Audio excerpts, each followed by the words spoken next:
Living in the mental station. In radio, Leslie's mind. I gotta come up with Radio you know, Kathy. radio Kathy, radio CUBAN, Cuban. I don't know.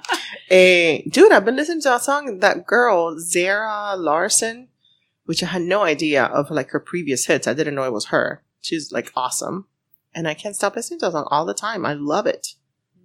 I love it. I'm singing it all the time, and I'm listening to it all the time. So it's appropriately named. It's in your brain all the time. It's in my brain all the time. You know what else is in my brain all the time? What? It's multiple languages. Multiple languages. That is the curse of a bilingual person. Bilingue. Dude, do you think in Spanish? No. Yeah, I don't think I do either. No, I don't. I was born and raised in Cuba, but I think now I think in English. See, I was going to say I think in Spanish. Mm-hmm. I think in English. I do. I think in English. Yeah. But it's funny because when you're having a conversation with mm-hmm. someone that primarily speaks Spanish, I think in Spanish mm-hmm. on how I'm going to communicate with this person. Yeah. Then I kind of like flip the switch. Yeah. But don't you find yourself like kind of like translating some words in English into Spanish as you're speaking to that person? Sometimes. And some words don't make sense. And you're like, ¿cómo se dice? Yes. Sometimes, yeah. Sometimes. Yeah. So today's episode is when you speak both English and Spanish, or, any use other it language. Whatever other language you guys speak. Because, in what language do you think? What language do you argue? And in what language do you... Bow, chicka, bow, bow. Do you do the squeaks in? Because people, we know, for those of us who are vocal, we know that we, what language do you express your love? Your love, I guess. Love juices. What language do your love juices flow in? Yes. Bobby. No, I don't know. I know you don't like that. Oh my God. Oh my God, con hielo. Espérate. I cannot. I know I'm divulging a little too much. So you definitely do not pound chicka pound pound in Spanish. No. No. TMI. TMI. I am divulging all my information to the audience. Yeah. Pero no. Bueno, since you're TMI for me, let's be even. I do. In Spanish. All the time. All the time. Fine. Excuse me. No, Spanish. I don't know. Maybe I am. I don't know. Now you're gonna be paying attention. You're like, ay Dios mío. No. I'm trying to think if I've ever. Well, do you say ay Dios mío or oh my God? No, I do not say ay Dios mío. What?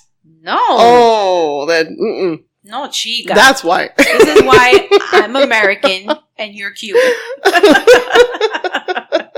That's why I'm café, you're leche. Y yo soy leche. Don't get it confused with being boring by any means. Because as I recall, I scored higher on 8 tests in the past than you. That is true. I must admit. But yeah, there's more. Pros and cons. Is there really a con of being bilingual? I doubt it. No. I can't think of anything. No, I think too that people, that have children that speak a certain language, you should teach your kids that language too. Yeah. They have a great advantage. I remember not too long ago, to be honest with you, when it was like you were entering the work field, people would tell you, no te pueden preguntar, tú sabes, like they can't ask, especially, I did like a master's in HR, and they would tell you like you can't ask, you can't place an ad that says, I need somebody that's bilingual, I need somebody that speaks Spanish or Portuguese or whatever. Tell all of Miami workforce that, because everybody does that. Exactly. But it's like, I think that was back then, it was a little bit more like gray subject, like, gray area, be careful but dude, it's like, how many companies are like, number one, the workforce is like bilingual, like right off the bat, most of it. And from like, I don't know, 70s, 80s, like how many, international, like, business is done every day, and, you know, export and importing, and you have clients all over the world and companies from all over the world. It's like, it's amazing how Spanish and you do business with everybody from all over the world. Has become so relevant and prevalent in businesses now. I mean, we are highly sought after. Yeah. The Spanish speaking people. I mean, but it's like, but it just makes sense. Why would you not want to speak more than language? You know what? Whenever they ask you, like, what is your superpower that you would like to have? I don't know if it's a superpower or talent or whatever. I would love to speak every language. To me, that is like, that would be so amazing. Yeah. That would be so cool. Remember that movie, Miracle on 34th Street? When Santa speaks all the languages, even sign language. Or Polish, because it was like, you know, the older version. I think he speaks Polish. So if Santa speaks so many languages, what languages does he have sex in? That's a little food for thought, people. I don't want to think about Santa having sex with Mrs. Claus. Come on. La la la la la. But anyway, the pros are being like, you know, come on. You can imagine, you can argue in two languages. You can think in two languages. How much stuff you can get done in two languages. You go back and forth into languages. You can back and forth into languages. Like I did with my daughter the other day. Yeah. We were speaking English in the car, and I was telling her something, whatever. And then she starts friendo de huevo. Yes. And I said, fíjate, no me frías huevo. She goes, Mom, what does that mean? It doesn't translate. And I said, what you're doing now. And she's like, oh. Can you imagine? Her little brain is probably, do not fry eggs. Yeah, do not fry eggs. Yeah. So I didn't explain what it meant. It doesn't translate, yeah. I didn't translate it. I just did the sound back to her. It's the noise. Yeah. It's so true, though. It's all like dead on. She got it. I know my mother used to tell me that. Yeah, and me I was too, like, me oh too. my God, I'm turning into my mother. But definitely, I mean, obviously, it makes you more competitive in the work field. That's just like a given. Definitely more career opportunities. Definitely more money, because you know, I mean, you just open up a whole new. Imagine if the company that you work for does business with Italy, and you'd only speak English. Right there, you're limited to like a promotion, you know, a higher level thing. You're limited to like even like maybe like going to Italy along with like one of your bosses because you can't speak it. You're going to be stuck in a room doing accounting. Yes. Because numbers don't have language. Yes. Instead of like traveling to Italy, you know? So definitely get your, what is it, like Rosetta Stone or everything? No, like actually hooked up because Rosetta Stone, I think you have to pay for it. But follow me. Get an app. It's called Duolingo. And you can learn any language. How do you spell that? D as in David, U-O, Lingo. Oh, Duolingo? L-I-N-G-O. And it's like with every language. Yeah.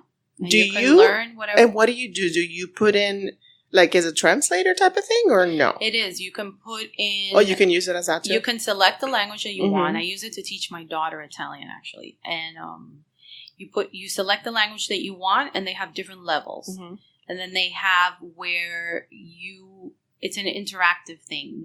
They'll give you in the language, you know, in English, a sentence, and then you have to form the sentence in that language. Oh, and then they have a section where they speak and you repeat it and like that. So and it's free? And it's free. Oh man. Yeah. I'm gonna download that shit up. Download it.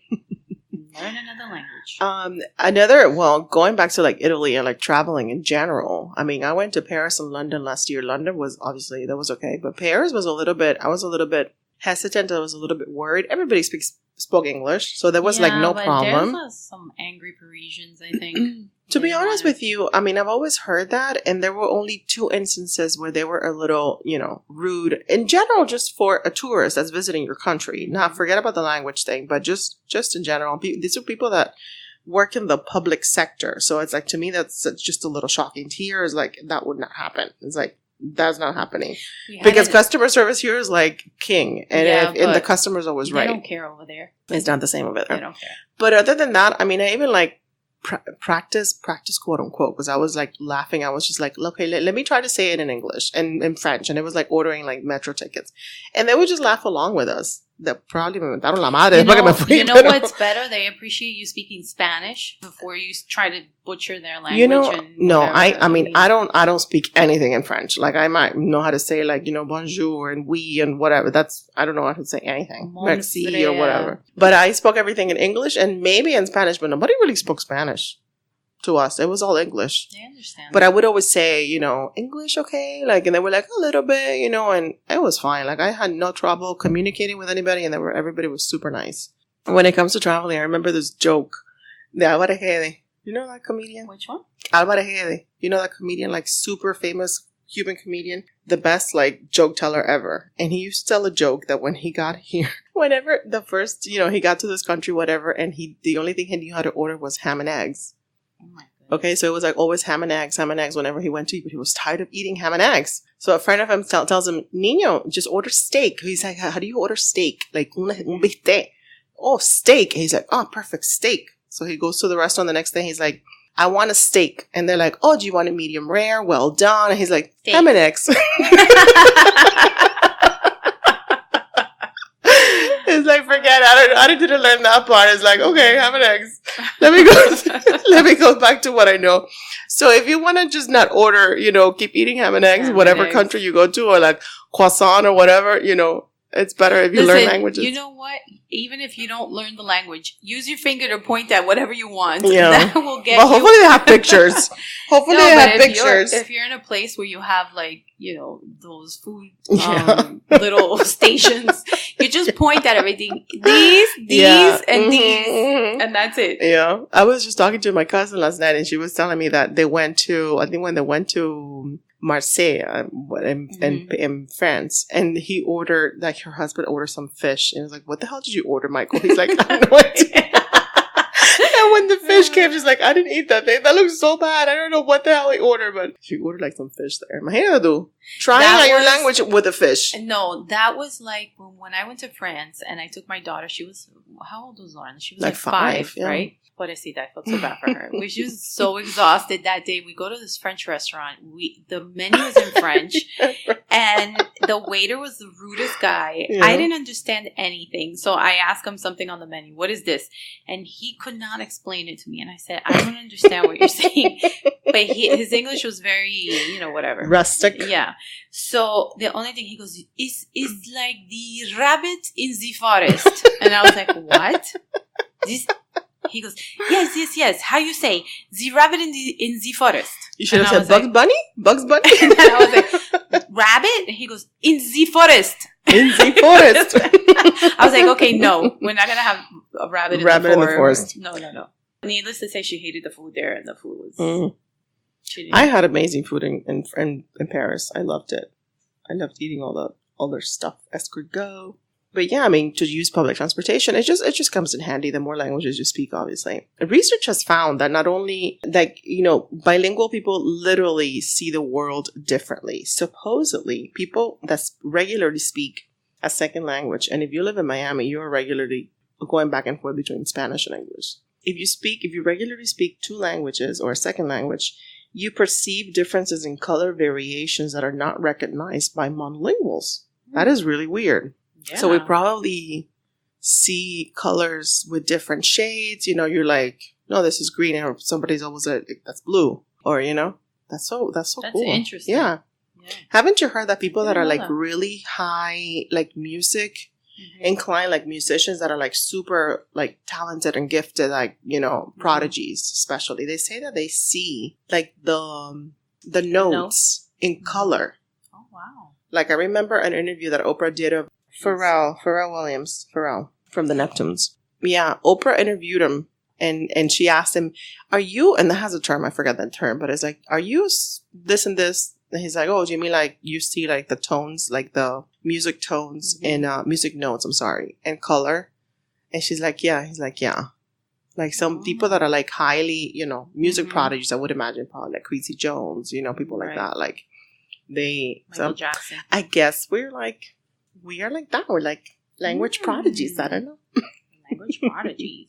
So when you argue, do you argue in English or in Spanish? I argue in Spanish. In Spanish? Yeah. Because then again, it depends who I'm I guess who I'm arguing.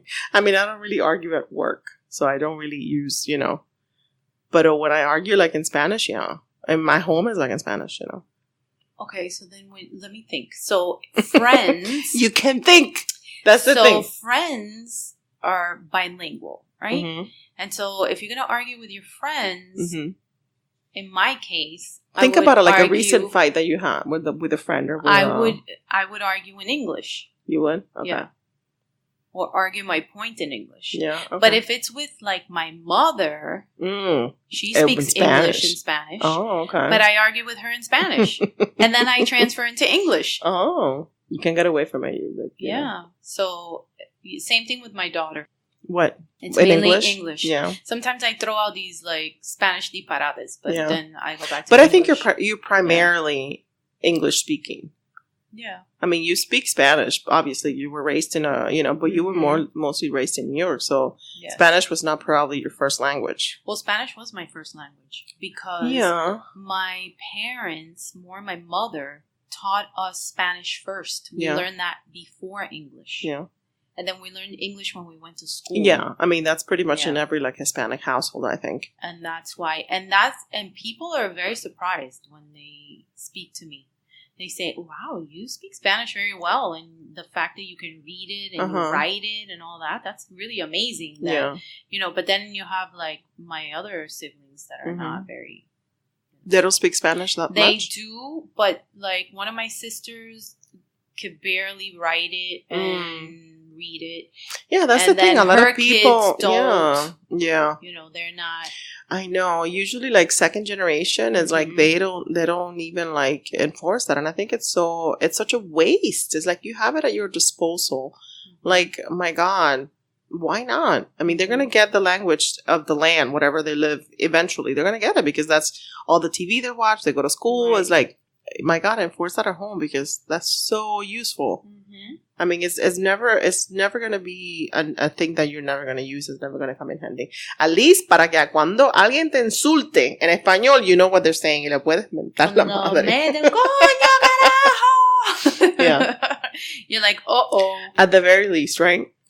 Like, yeah. I mean, I don't think there's ever a con to like knowing another language. But back in the whatever, century or not too long ago, actually. In the narrow-minded ages. Yeah. I mean, no, talk about just like maybe not even 100 years old.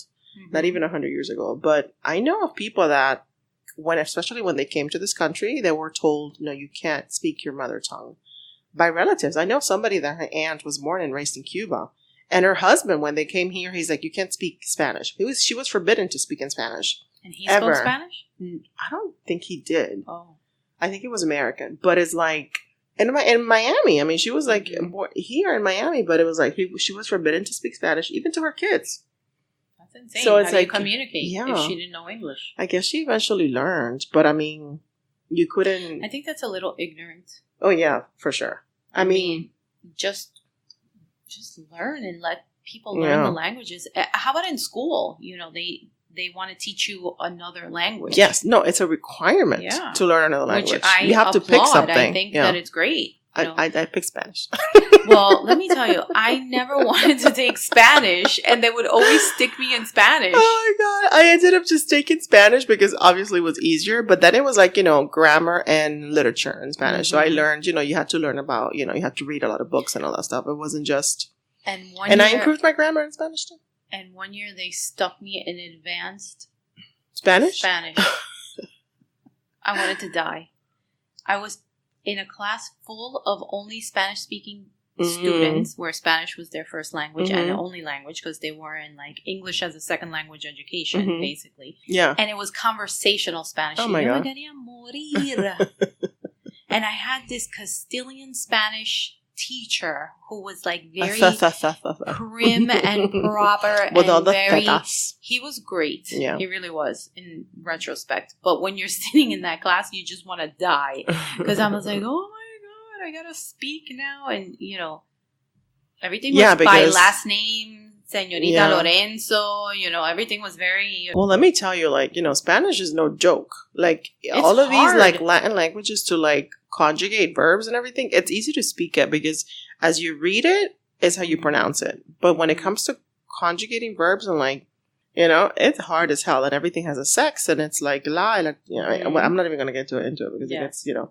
But going back to the cons, like people used to think that if you spoke two languages, it would be, you could have like two split, you know, personalities. You could be like schizophrenic.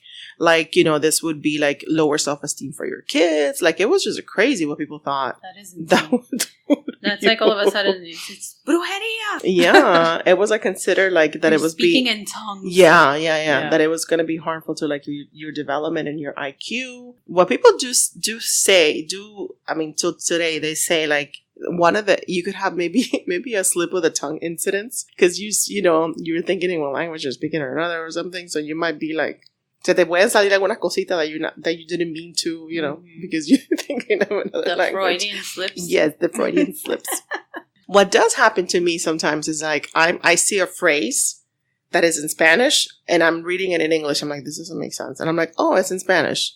Or vice versa. Oh, yeah. When right? you're trying to translate Spanish into English. No, not even translating. There's like a phrase and I'm reading it. But I'm reading it, I'm like, wait, what am I saying? And it's like, I'm reading it as if it was in English because there's some words that are spelled the same. Mm-hmm. But then when you pronounce it. Like Dale. Yeah, exactly. If I see something and you said Dale, I'm like, Dale. Dale. Like, and it's like, wait, that means Dale. That's what it does there is Dale. Shit like that, you know, it's stupid. You know what else they say? Another reason why you should speak another language? Because you get paid more money. Dude, it freaking delays your, like, if you're gonna get Alzheimer's, like, it delays your age.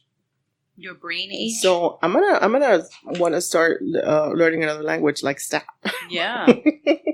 Well, you know what's see good? If it, like, multiplies. When check out the Duolingo. Yeah. And practice it. Because when I do it with my daughter, you know, certain words and things come back to me, too. Mm-hmm. But, you know. It's true. You're putting your mind to work, and it's like a little hamster in the habit trail. Yeah. Let me ask you, what's your favorite meal? Quick. My favorite meal, quick, is eggplant parmesan. Delicious. I love. I'm getting hungry. What's the purpose behind this question?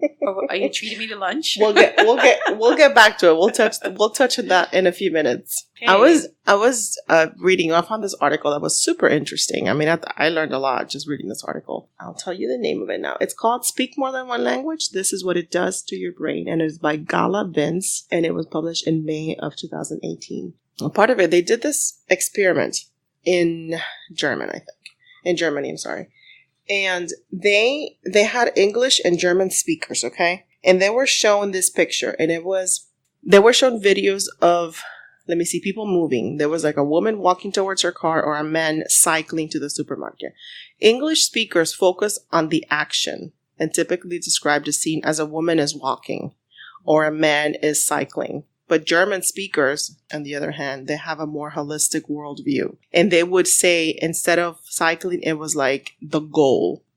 They would describe the goal of the video. So it was like a woman walks towards her car or a man cycles towards the supermarket. Mm-hmm. And that's because in English, we have the ing. Right. You know, that thing. And that's why. And they were also shown Japanese and English speaking people that were shown these pictures. Okay, so this is like in the 1960s. So, you know, this is like one of the pioneers of the psycholinguistics, Susan Irvin Tripp. She tested Japanese English speaking, you know, bilingual women. Okay, and they were asked them to finish sentences in each language. So she was like, she found that the woman ended the sentences very differently depending on which language was used. So, for example, like they were like, you know, this was the sentence. They were told to finish the sentence. It was like, when my wishes conflict with my family. In Japanese, when they were asked that sentence in Japanese, they would end the sentence by, it is a time of great unhappiness. Because that is like the culture. Mm-hmm. So I was like, when my wishes conflict with my family, it is a time of great unhappiness. Mm-hmm. In English, it was, I do what I want. Yo hago lo que me salga de...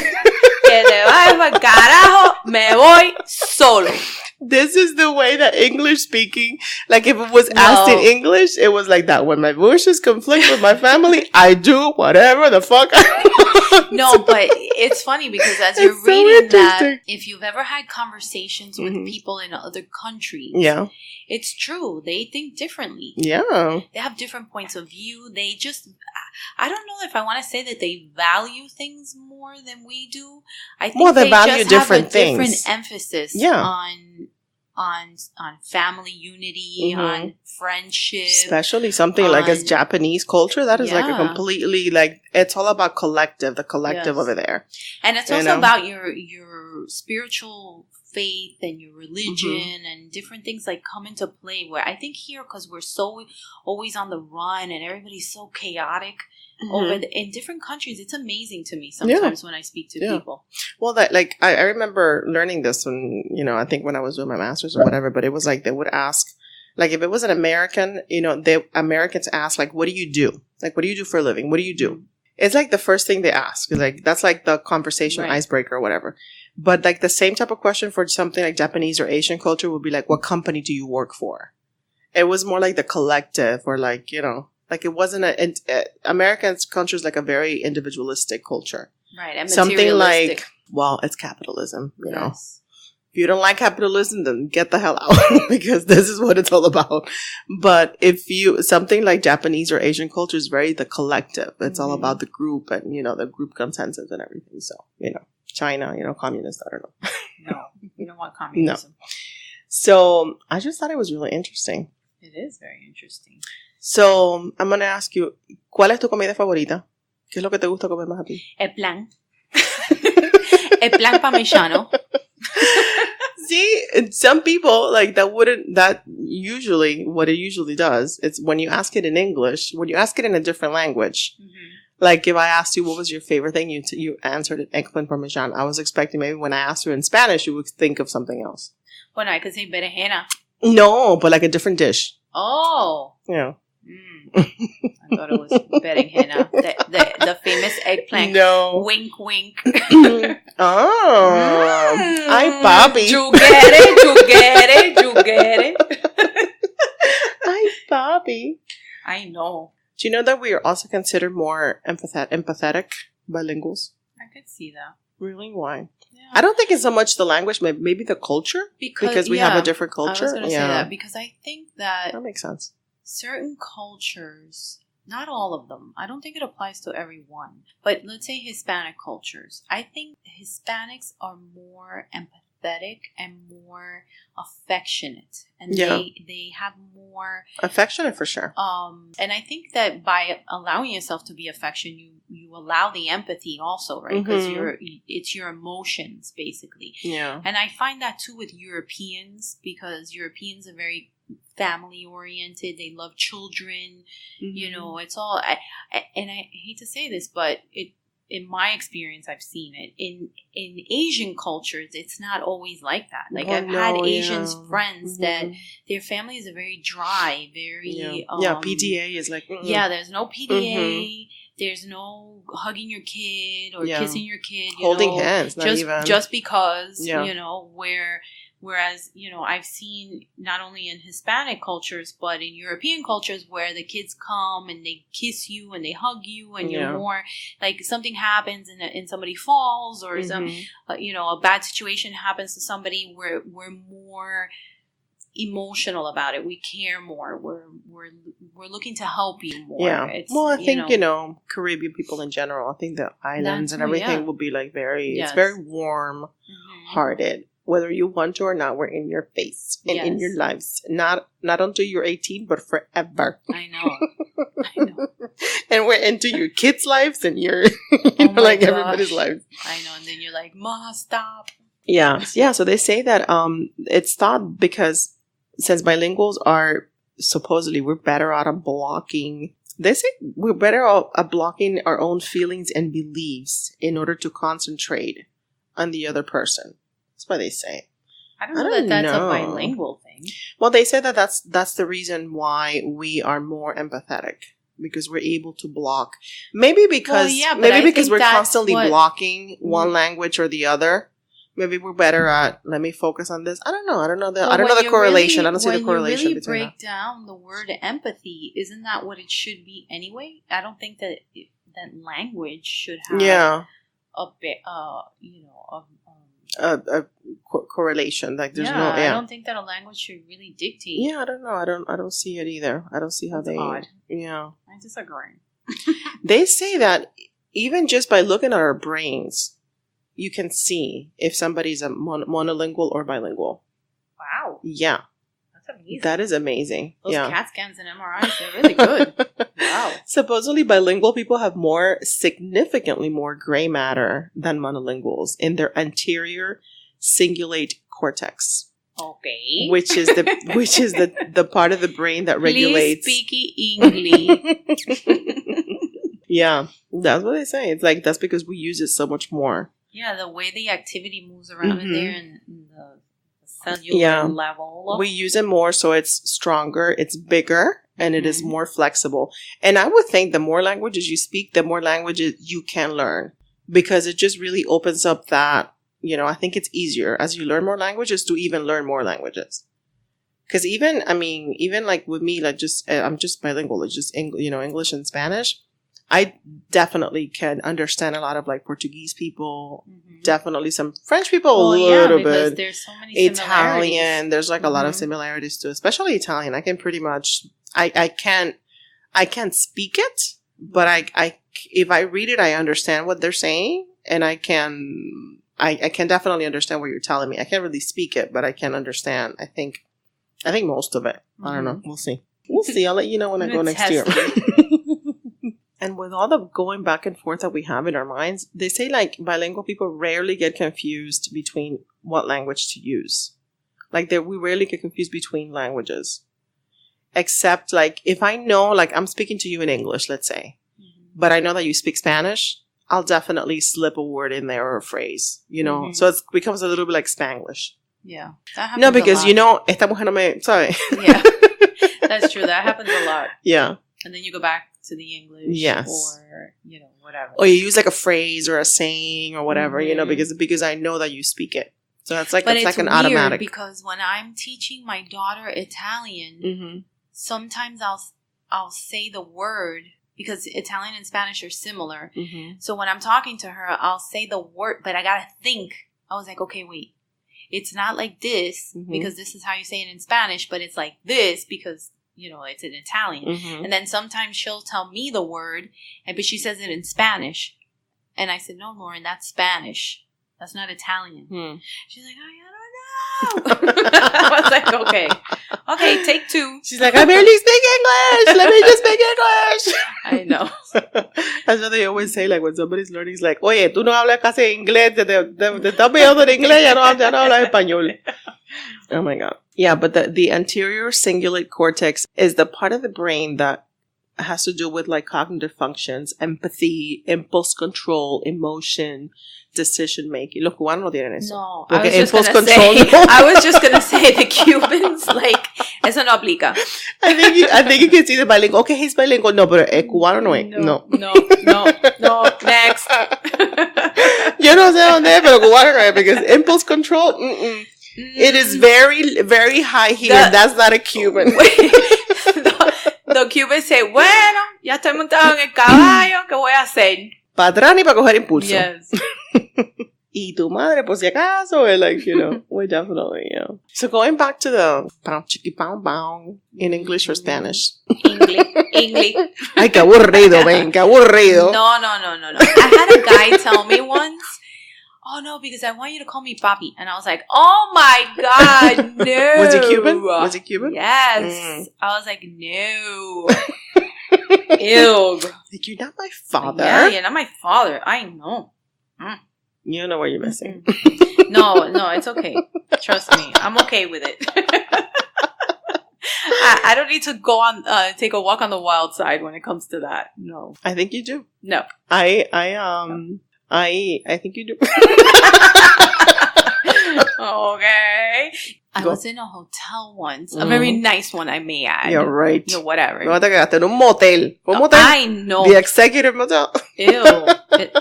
I was just about to say something, which would have been like, how do you know? Oh. No. I no offense to motel people, but I don't frequent I think there's a little offense there. No. Okay. So I stayed at this really nice hotel, and then sometimes you just want to take a nap. Why not? And these people, like in the next room, they were having crazy ass sex, like in Spanish or English? Super loud in Spanish. And did you write down some of the phrases? No. Did you record it? I did not. I did nothing. I was like, oh my goodness. I was like, you were like, I'm going to use this for tonight. No. What were they saying? I don't remember. Give me your best stuff. Oh, hell what you no. call it? No. What's Sally? What is it when Harry met Sally? No. I will not be doing that on air because this will last forever and somebody's going to come back and like bribe me with this. No. You don't have to imitate it. Just what were they saying? Just as a sentence. Just regular word. Oh, I have no idea. I don't remember. What do you mean? Like screaming. All this screaming in Spanish? Oh, okay. Yeah, and all this crazy. But screaming, like, it was like people were killing each other in there. I was like, oh my God. Oh, man. Yeah, some crazy stuff. Of course, I've heard that too, like, in hotels when you go and people are having sex in English. You know. What kind of places are you staying at? Places where people are having sex. Hello. I stay at very reputable places. Excuse me. Yeah, excuse me. Where you don't hear any noise. Yes. I've only seen boring. I remember one time seeing in LA the Walk of Shame. That was like the first and only time I've seen like somebody doing the Walk of Shame. Like, oh my God, that's what they mean. Yeah. No, it was a guy. That was totally like, oh my God. I've seen a ton of people walking in the streets. They look good. I need to get out more. Yeah. I need to stay at the places you're staying. Well, we'll exchange lists. I stay at very nice places. Thank you. Oh, man. Well, this has been another episode. It sure has. Whatever language you are, arguing, fluent thinking, yeah, or doing the bow chicki bow bow. Oh, I don't know. I'm still traumatized with that whole thing. I don't know. The guy was like, and I told him, I was like, I will never call you that. He's like, we'll see. Whatever. Why don't you use it? Is it I don't know. You don't I just don't like it. Pero no te nace. No me nace. No. Nothing. And Papi's like my father. I was like, no. No, it's a different papi. No, it's not. It's a different papi. It's a different mommy. Pero you gotta disconnect. It has nothing to do with each other. I cannot. Because the left vortex side of my being and my brain. The vortex. And my being and my brain don't allow me to do that. I think you should allow it to. Open up your anterior cortex. Open up your anterior. Oh, man. Anyway, so that concludes another fabulous, entertaining episode of Nos Despedimos. Yes. Have a fabulous, fabulous week. Do it in Spanish. Bye, papi. Hasta la bye-bye. Hi, everyone. We're on YouTube, Google Play Music, Spotify, Radio Public. Remember, share, like, and subscribe.